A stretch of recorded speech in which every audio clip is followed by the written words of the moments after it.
Hello, fellow preppers. 'Tis I, the Rumpled One. Why we prepare.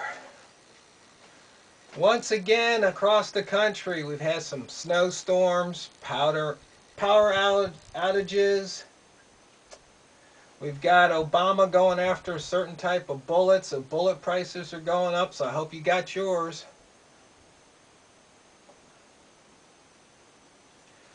There's just so many reasons to prepare, and there's so many examples week after week why we should prepare.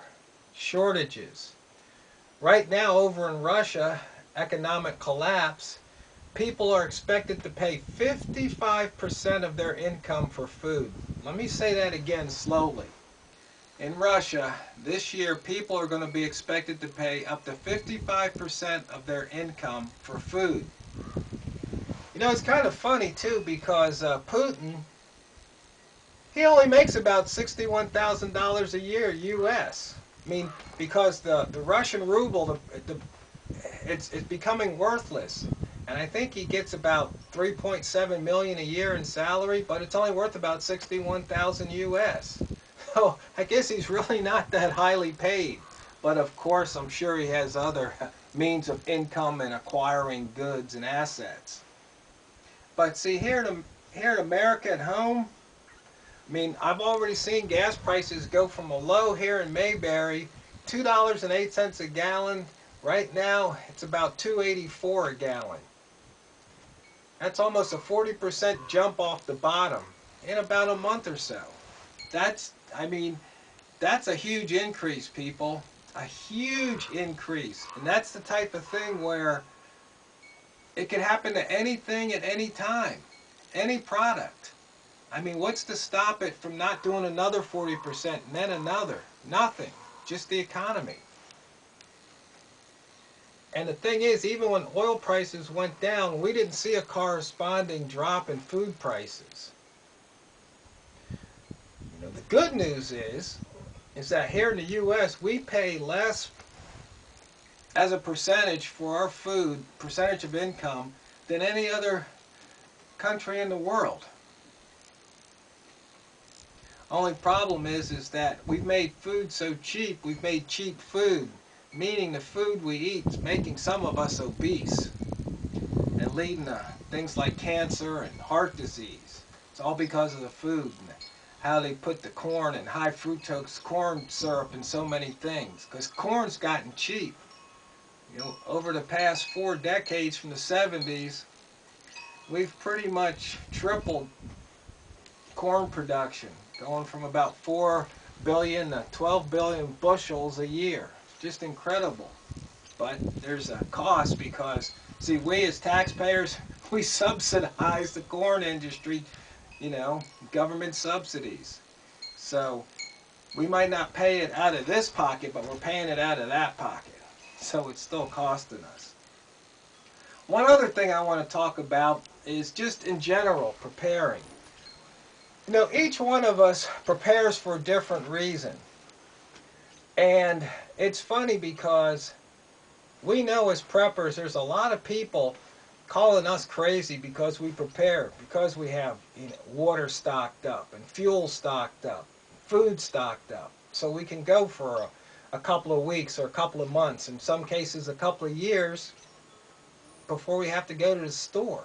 Or if there was no store, we could survive that long off our supplies. You know, some people here on the coast are preparing because the earthquake could happen. It could happen right now as I'm shooting this video. We don't know when it's going to happen. We know based on geological history, we're about 30 or 40 years overdue. We usually have a big one every 300 years, and we're past that point right now. But there's some people think we're crazy because we do that. It's like, don't worry about it. It's not going to happen. And if it does, the government will take care of us.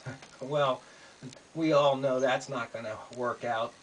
But the problem is, the way I see it, is that some of us preppers are as bad as the people pointing the finger at us being crazy, because you know, there's some people who are actually preparing for an asteroid collision.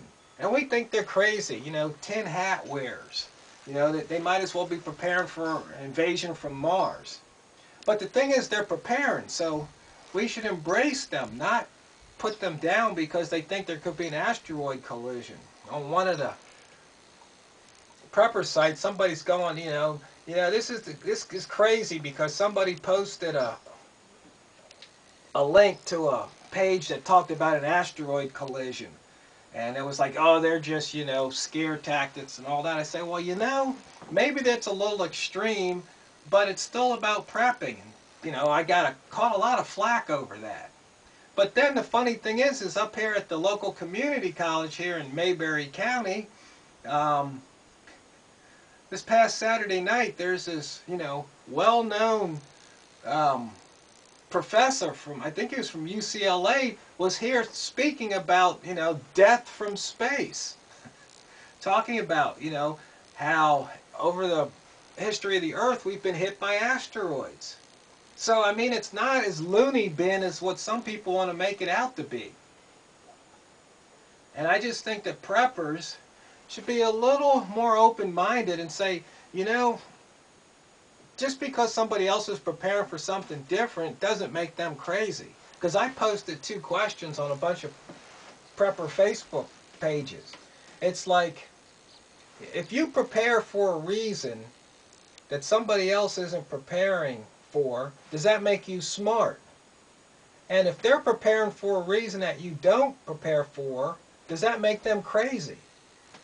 I mean, really, why the finger pointing? Why can't we just say, hey, great job for prepping? It doesn't matter why they prepare. It's just that they are prepared. Because you know what?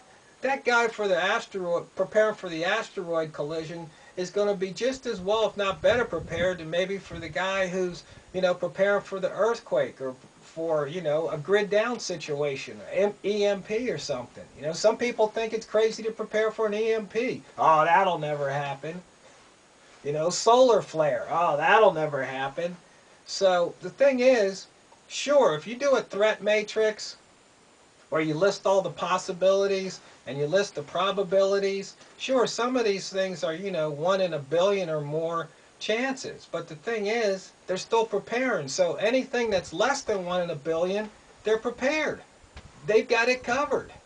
So, preppers, let us not point the finger at each other. Let us embrace each other and come together as a prepper community. Let's build unity. Let's not divide. I mean, that just goes against prepping, I believe. That's my opinion. I'd like to know what your opinion is. Answer those 2 questions I posed. I'd love to hear your comments. But it doesn't matter, the reason you prepare. It really doesn't. Because there's always going to be one truth. If you fail to prepare, you're preparing to fail.